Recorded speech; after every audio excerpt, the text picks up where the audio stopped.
નમસ્કાર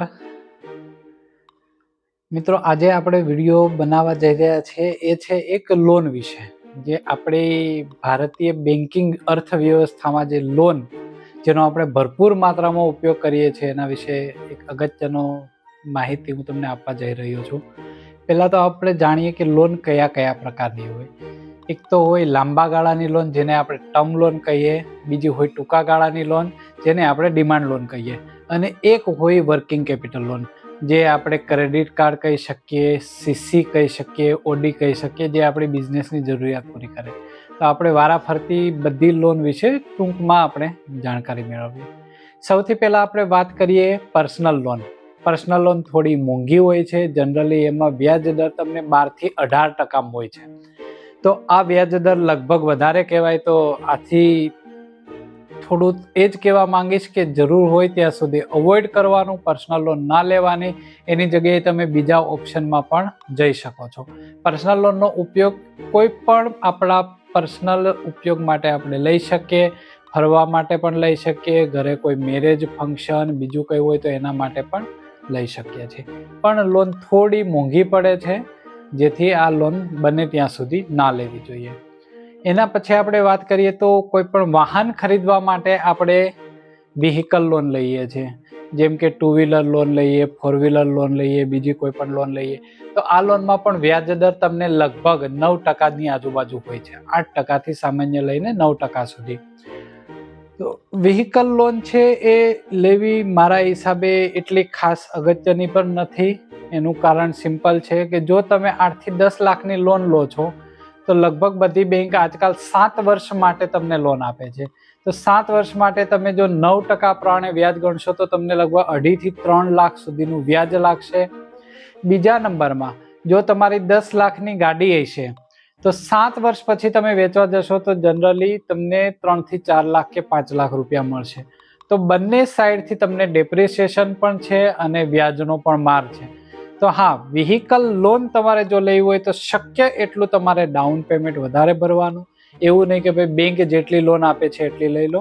down payment વધારે ભરીને લોન ઓછી લો, અને એ પણ વર્ષે તમે 2, 3, 4 જે હપ્તા એક્સ્ટ્રા ભરી શકો એ પ્રમાણે ભરો, જેથી તમને વ્યાજ છે એ ઓછું લાગે. લોન તમારી જે 7 વર્ષની હોય એ 3 વર્ષમાં કે 4 વર્ષમાં એ પૂરી થઈ જાય. એના પછી આપણે વાત કરીએ તો ક્રેડિટ કાર્ડ. આજકાલ ક્રેડિટ કાર્ડ ખૂબ જ ટ્રેન્ડમાં છે, કારણ કે લઈએ ત્યારે કોઈ પણ બેંક કે ફિનાન્શિયલ ઇન્સ્ટિટ્યૂટ તમને એવું કહે છે કે તમારે 45 દિવસ પછી પેમેન્ટ કરવાનું છે. બીજું આમાં એક ડ્રોબેક તમને કહીએ તો એ છે કે ભાઈ તમારી સેલરી કદાચ કે ઇન્કમ 1 લાખ રૂપિયા છે તો જનરલી તમને ક્રેડિટ લિમિટ 4 લાખ 5 લાખ આપે છે. એક વખત તમે લિમિટ ફૂલ યુટિલાઇઝ કરી લો છો, એના પછી તમે એ રીતે ફસાઈ જાઓ છો કે હવે હું પેમેન્ટ કઈ રીતે કરીશ. મિનિમમ પેમેન્ટ જો કરવા જશો તો ઇન્ટરેસ્ટ તમને એટલું ખતરનાક લાગશે. સામાન્ય રીતે આમાં 20%થી લઈને 50% સુધી તમને વ્યાજ લાગે છે. તો બને ત્યાં સુધી ક્રેડિટ કાર્ડ છે એ ઉપયોગ ના કરો. ઉપયોગ કરો તો ખૂબ જ સમજી વિચારીને કરવાનો, જેથી કરીને ભવિષ્યમાં તમને આર્થિક સંકળામણ ના થાય. એના પછી એક સરસ મજાની લોન જે છે એ હોમ લોન. લગભગ નાના મોટા બધા શહેરમાં આપણે હોમ લોન લઈએ છીએ.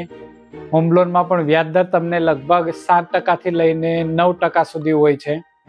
પણ આ લોન તમને એના માટે થોડી સારી રહી છે, કારણ કે દર વર્ષે તમારી પ્રોપર્ટી જે છે, જો તમે યોગ્ય વિસ્તારમાં પ્રોપર્ટીમાં રોકાણ કરેલું છે તો એમાં તમને 8 થી 10% સુધીનું રિટર્ન મળે છે. પ્રોપર્ટીની વેલ્યુ જે છે એપ્રિસિએટ થાય છે.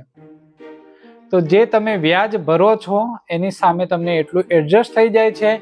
તો મેઇન બેનિફિટ હોમ લોનનો એ છે કે એક તમારી પાસે કેપિટલ છે એ એકઠું થાય છે કે 10 વર્ષે કે 20 વર્ષે તમારી લોનનો ટેન્યોર જે છે પૂરો થશે ત્યારે તમારી પાસે કમસે કમ 30 લાખ 40 લાખ કે 50 લાખ રૂપિયાની મૂડી થઈ જશે. તો એ કેપિટલ એક્વિઝિશન માટે હોમ લોન સારી છે. આનાથી વધારે સારી લોન માટે આપણે જઈએ તો છે કોમર્શિયલ લોન. કોમર્શિયલ લોન મતલબ કે કોમર્શિયલ પ્રોપર્ટીમાં તમે ઇન્વેસ્ટ કરો. સપોઝ તમે 1 કરોડની પ્રોપર્ટી લો છો, 70 લાખ રૂપિયાની તમે લોન લો છો, 30 લાખ રૂપિયા તમે ડાઉન પેમેન્ટ ભરો છો. તો 70 લાખની સામે તમારી પ્રોપર્ટી તમે જો પોતાના પર્સનલ યુઝ માટે બિઝનેસમાં લગાવશો તો કમસે કમ તમે ₹1,00,000 મહિને લગભગ કમાઈ શકો છો. અથવા તો જો એ પ્રોપર્ટી તમે ભાડા પર લગાવો છો તો તમને લગભગ 40,000 થી 50,000 સુધીનું તો તમને ભાડું મળી રહેશે. હા, આ ભાડું છે એ લગભગ તમારું 1 વર્ષ માટે ફિક્સ હોય છે. એના પછી ટર્મ્સ કન્ડિશન જ એ જ હોય છે કે ભાઈ 1 વર્ષ પછી 5% કે 10% તમે ભાડું વધારશો. હવે વાત કરી 70 લાખમાં તમને EMI કેટલો આવે, તો 70 લાખમાં તમને લગભગ 75-77 હજાર સુધીનો EMI આવે. એની સામે લગભગ તમને 50-55 હજાર રૂપિયા સુધીનું ભાડું મળી રહી છે. તો તમારે તમારા ખિસ્સામાંથી લગભગ 20 થી 25 હજાર રૂપિયા નાખવા પડે EMIમાં. પણ આ ક્યાં સુધી કે 3 કે 4 કે 5 વર્ષ સુધી.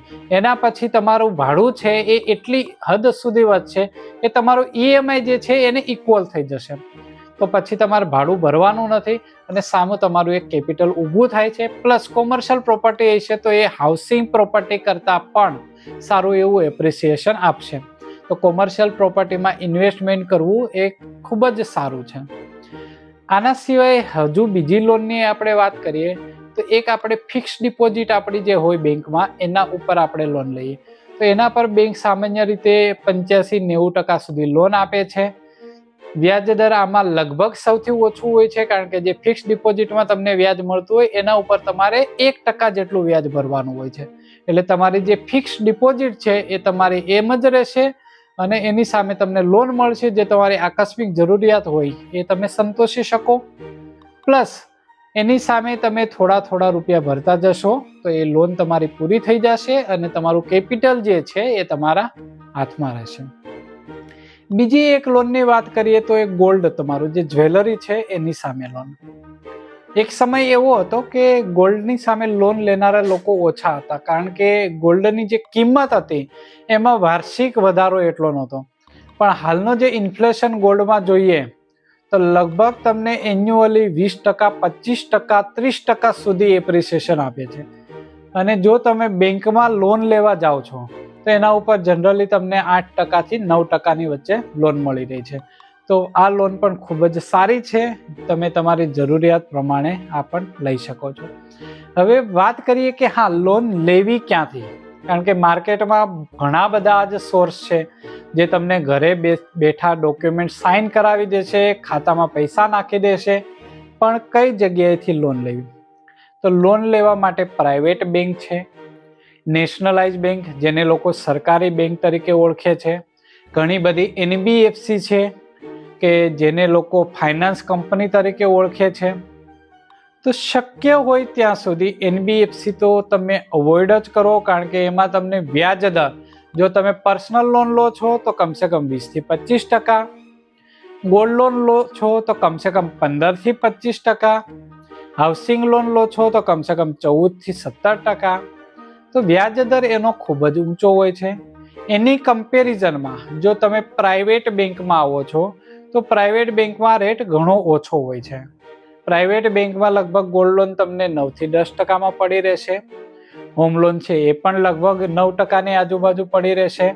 પર્સનલ લોન છે એ 12 થી 18%ની વચ્ચે પડી રહેશે. હવે વાત કરીએ નેશનલાઇઝ બેંક, તો નેશનલાઇઝ બેંકમાં તમને વ્યાજ દર ખૂબ જ ઓછો પડશે. જો તમે ગોલ્ડ લોન લો છો, ઘણા લોકોની માન્યતા હોય છે કે ભાઈ ફાઇનાન્સમાં જશું તો આપણને લોન છે વધારે મળશે, પણ ના, એવું નથી. જો તમે નેશનલાઇઝ બેંકમાં પણ જશો, જો તમે એગ્રીકલ્ચર એક્ટિવિટી સાથે સંકળાયેલા છો તો તમને એમાં લગભગ 80% સુધી તમારી વેલ્યુના લોન મળશે. પ્લસ અધર દેન એગ્રીકલ્ચર તમને 75% કે 70% સુધી મળી જશે. હા, જે તમને NBFCમાં વધારે મળતી હતી તો એની સામે તમને એ છે કે ભાઈ વ્યાજ તમારે વધારે ભરવું પડે છે, જે જનરલી 25% સુધી જાય છે. જ્યારે નેશનલાઇઝ બેંકમાં તમે જશો તો વ્યાજ દર તમને લગભગ 8 થી 9%ની વચ્ચે પડશે. તો આ લગભગ ઘણો મોટો ડિફરન્સ છે. તો મારી સલાહ તમને એ છે કે ભાઈ લોન તમારે લેવી છે તો નેશનલાઇઝ બેંકનો સંપર્ક કરો. બીજી વસ્તુ, હોમ લોનની વાત કરીએ તો હોમ લોન પણ લગભગ તમને 8 થી 9%ની વચ્ચે પડી જશે. પર્સનલ લોન જો તમે સેલરાઇડ પર્સન છો, જો તમે નોકરી કરો છો તો લગભગ તમને 10 થી 12% વચ્ચે પડે છે. બિઝનેસ પર્સન છો તો તમારો સિબિલના ક્રાઇટેરિયા જે છે એ પ્રમાણે પડશે. પણ છતાં પણ પ્રાઇવેટ બેંક અને NBFCની કમ્પેરમાં તમને વ્યાજ દર ખૂબ જ ઓછો પડશે. તો સલાહ મારી અને તમને આગ્રહ રહેશે કે ભાઈ નેશનલાઇઝ બેંકનો સંપર્ક કરો. તમારે કોઈ પણ એજન્ટ રાખવાની પણ જરૂર નથી હોતી. સીધી તમારી નજીકની કોઈ પણ શાખા છે કે જ્યાં તમારું બેંક અકાઉન્ટ છે, સેવિંગ અકાઉન્ટ કે કરંટ અકાઉન્ટ, સીધો સંપર્ક કરો. તમને ખૂબ જ સરળ પ્રોસેસમાં અને ખૂબ જ ઝડપી ધિરાણ મળી રહેશે. હવે બીજી વાત કરીએ બિઝનેસ લોન. તો જે નાના ઉદ્યોગકારો છે, જે લોકો સ્ટાર્ટઅપ કરે છે, કે જે લોકોને 5 લાખ કે 10 લાખ રૂપિયાની રિક્વાયરમેન્ટ છે, તો એ લોકો માટે ગવર્મેન્ટની નેશનલાઇઝ બેંક છે કે પ્રાઇવેટ બેંક છે, એમાં પ્રધાનમંત્રી મુદ્રા યોજના હેઠળ તમને CGTMSE કવરેજમાં એક સરળતાથી લોન મળી જશે. જો તમારે કોઈ મશીનરી પરચેસ કરવાની છે તો તમને ટર્મ લોન મળી જશે કોટેશનના બેઝ પર અને જે તમારા ક્રાઇટેરિયા છે એના બેઝ પર. જો તમારો બિઝનેસ ઓલરેડી ચાલે છે, તમારે વર્કિંગ કેપિટલ માટે જોઈએ છે કે માની લો કે તમે જેની પાસેથી માલ સામાન લો છો, કાચો માલ લો છો, તો એનું પેમેન્ટ કરવા માટે તમે રેડી જે તમારો સ્ટોક છે માલ સામાન, એને તમે વેચો છો કોઈ શરત પર કે 30 દિવસ પછી તમને પેમેન્ટ મળશે. તો જે તમારી લિક્વિડિટી મિસમેચ છે કે જેના માટે તમારે બિઝનેસમાં જે રોજિંદા ખર્ચ કરવા પડે છે, તો એના માટે તમે વર્કિંગ કેપિટલ એટલે કે કેશ ક્રેડિટ અથવા તો ઓવરડ્રાફ્ટની ફેસિલિટી લઈ શકો છો, જેનો વ્યાજ દર પણ લગભગ ઘણો ઓછો હોય છે. તમને 10-11% સુધીમાં એ લોન સરળતાથી મળી જાય છે. તો મિત્રો, કેવો લાગ્યો વિડીયો એ જરૂરથી કોમેન્ટમાં બતાવજો. અને આને લક્ષી જો તમારે બીજે અન્ય કોઈ પણ જાણકારી જોતી હોય, માર્ગદર્શન જોતું હોય, તો એકવાર કોમેન્ટમાં જરૂર મેસેજ કરજો. Thank you.